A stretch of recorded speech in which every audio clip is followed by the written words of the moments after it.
It's impossible to watch, listen to, or read anything about self-improvement without hearing the word discipline, that it's the only way to become successful.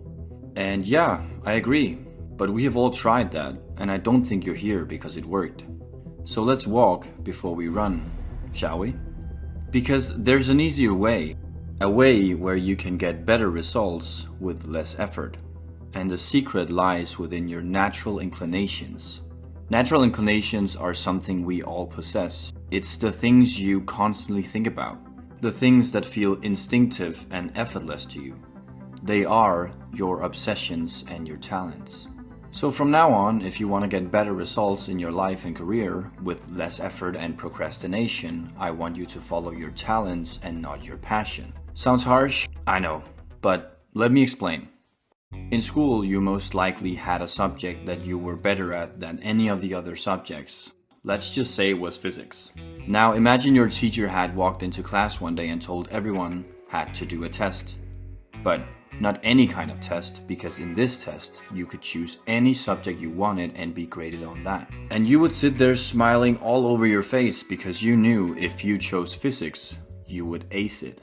Unfortunately, the school system doesn't really work that way at all, and we're graded on all tests and subjects, even the ones we suck at.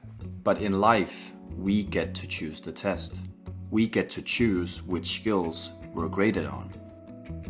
This is exactly why you must choose a line of work that aligns with your talents and not necessarily what you're passionate about. Here's the secret. Talent often paves the way to developing passion because passion follows skill. I mean, if you think about it, nothing is as satisfying as being good at something. Speaking of physics, let's take Albert Einstein for instance. He was naturally very talented at physics and a very smart man. Do you think he ever woke up and went, "Oh my god, I have to find the theory of general relativity today"? Probably not. Because he was amazing at physics, so it was natural for him to do it.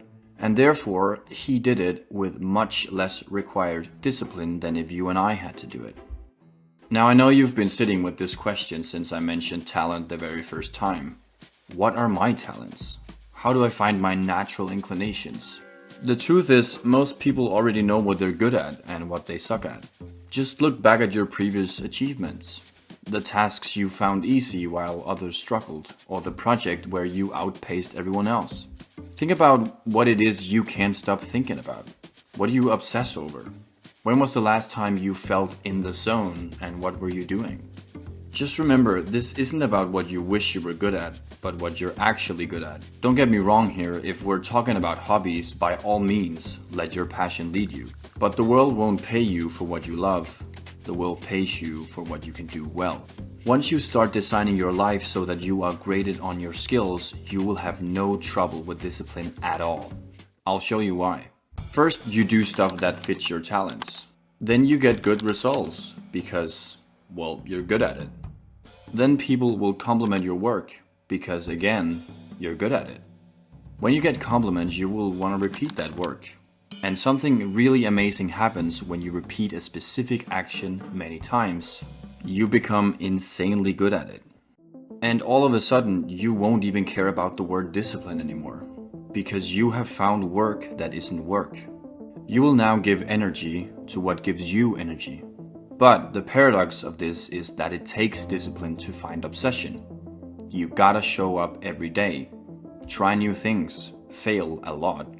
Be a beginner one too many times. However, one day, all that effort leads you somewhere.